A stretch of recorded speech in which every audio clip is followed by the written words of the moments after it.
Hello, students.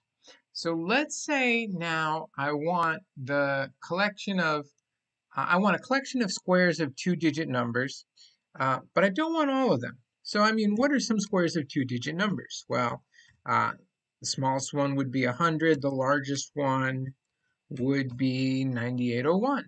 These are squares of two-digit numbers, and I know how to get the collection of squares of all two-digit numbers.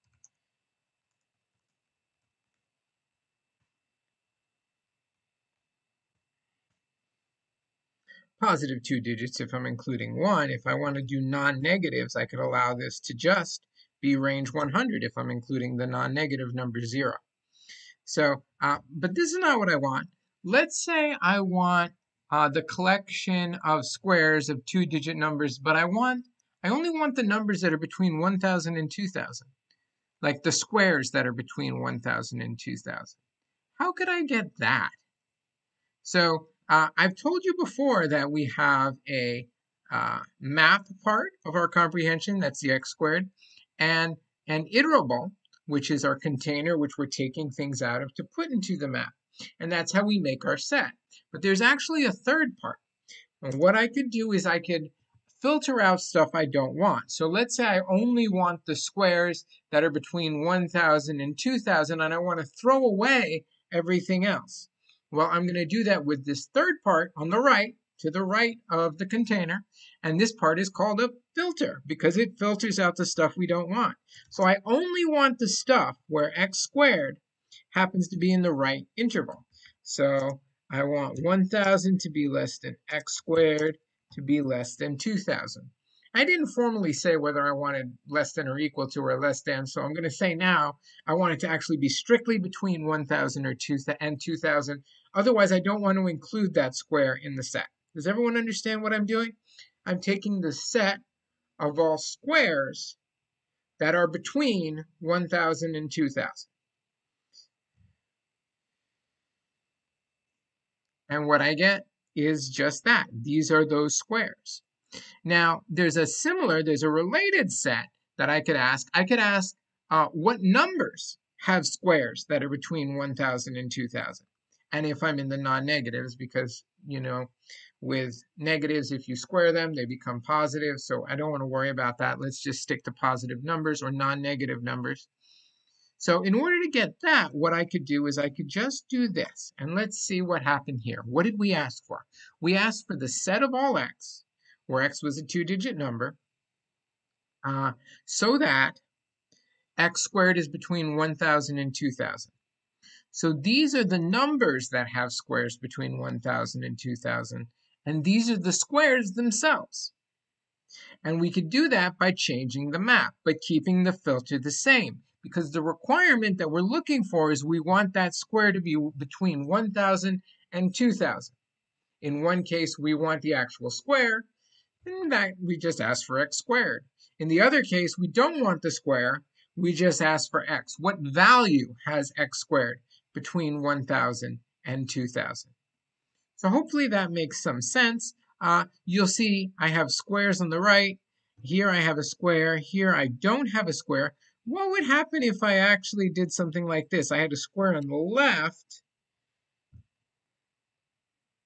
but I took the square away from the right.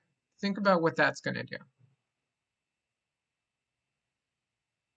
Okay, I've given you a moment. You can pause if you want, but let's go for it. I got an empty set. Why is that? Well, let's think about it.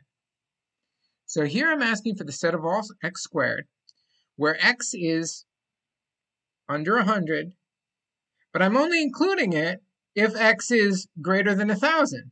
You can't be under 100 and greater than 1,000 at the same time, so I ended up getting an empty set. Now, one thing I could do, though, is I could have done something like this, if x is between, say, 10 and 20. But that would be very silly. You see, because in order to do this, I'm basically just changing the size of my container.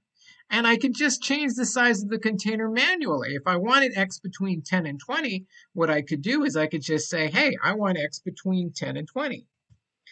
And since that's a strict inequality here, that would be I'm looking for x in the range from 11 to 20. And as I hit enter here, you'll see I get the exact same set that I got before.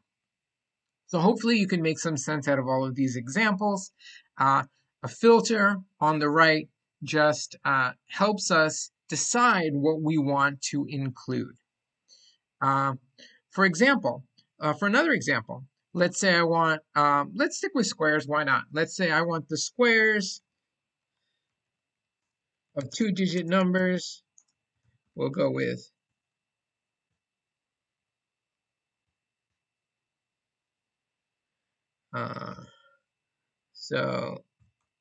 but I only want the squares when the square is divisible by 3.